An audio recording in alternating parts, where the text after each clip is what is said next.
In this lesson, we're going to discuss how to classify quadrilaterals. A quadrilateral is a four-sided figure. So our learning target today is I can identify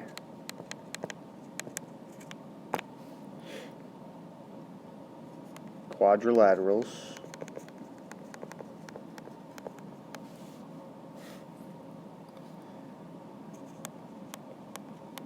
based on their characteristics.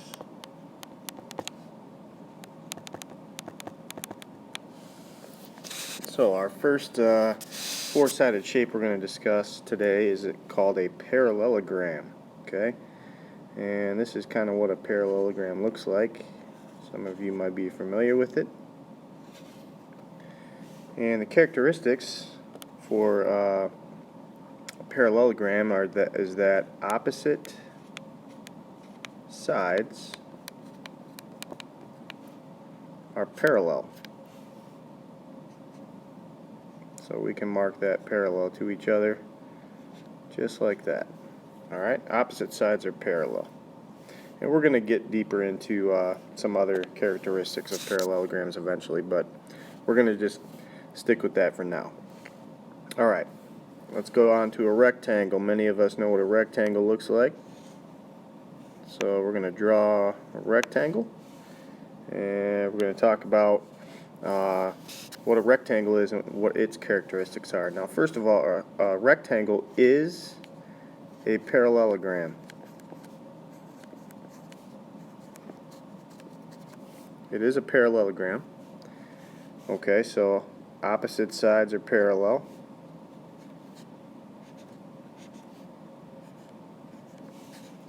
And also,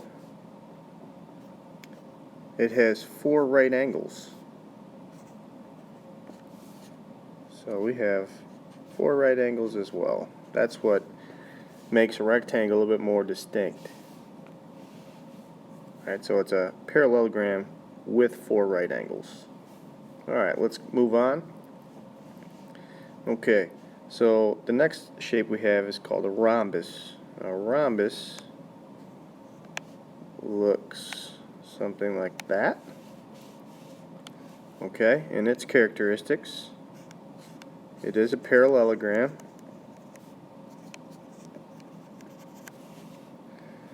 So we can mark our sides parallel to each other just like we have been with the other shapes. And with a rhombus, all the sides are congruent to each other. So all four sides are the same length. So that's what makes it so distinct. And next we have a square.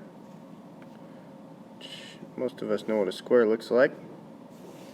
So its characteristics for a square: it is a parallelogram for sure. Alright, so let's mark our sides parallel. It has four right angles. So we can mark our right angles. And also, all the sides are congruent, just like a rhombus.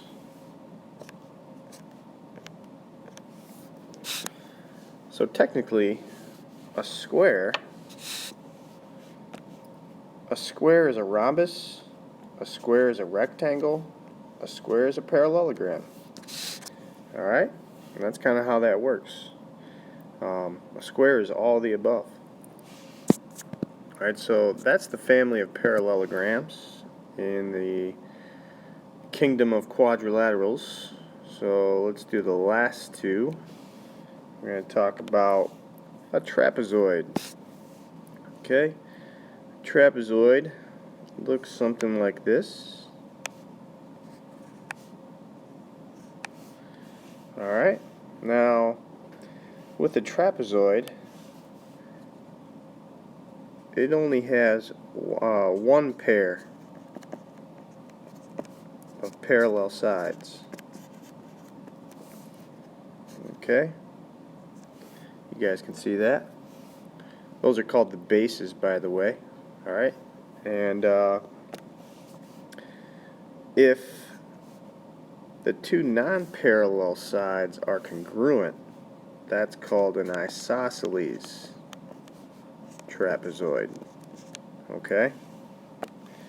And then you might also see a trapezoid again has one pair of parallel sides, but if we have right angles in the mix, okay, let me change my color here, right angles are in the mix, then we call that a right trapezoid. Alright? So that's what a trapezoid kind of looks like. And last we have a kite. Kite looks something like that. And the characteristics for a kite, first of all, it has two pairs of adjacent sides congruent, meaning it has these two short pieces, those are congruent to each other, and then the two longer ones are congruent to each other. Okay, and with a kite, we have no parallel sides. No parallel sides in a kite. So those are all the characteristics for all of our quadrilaterals. So to summarize this, we're going to label this flowchart here. Okay, this is the quadrilateral flowchart. This might help you identify and name certain shapes according to their characteristics. So in this first shape up here, this is just all the family of quadrilaterals. So we're just going to, I'll title this, abbreviate this quads for quadrilaterals. Okay. All right. Now there's three separate families. Okay. Let's start with no parallel sides. Okay. So if we have no parallel sides, then the only thing it could be would be a kite. Okay. If there's one pair of parallel sides, then that's going to qualify as our family of trapezoids. Alright, and below that we have two types of trapezoids. We have the right trapezoid, which again has right angles, and then we have the isosceles trapezoid, which has those two non-parallel sides congruent to each other. And last, the main family of quadrilaterals has two pairs of parallel sides. Okay, two pairs of parallel sides. Those are called parallelograms. I'll abbreviate with the parallel symbol there. Alright, you guys can see this right here, that's parallelograms. Now, underneath parallelograms we have the rectangle and the rhombus and the square.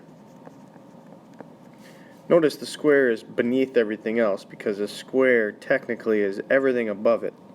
Alright, so a square is a rectangle, a square is a rhombus, a square is a parallelogram, and of course a square is a quadrilateral.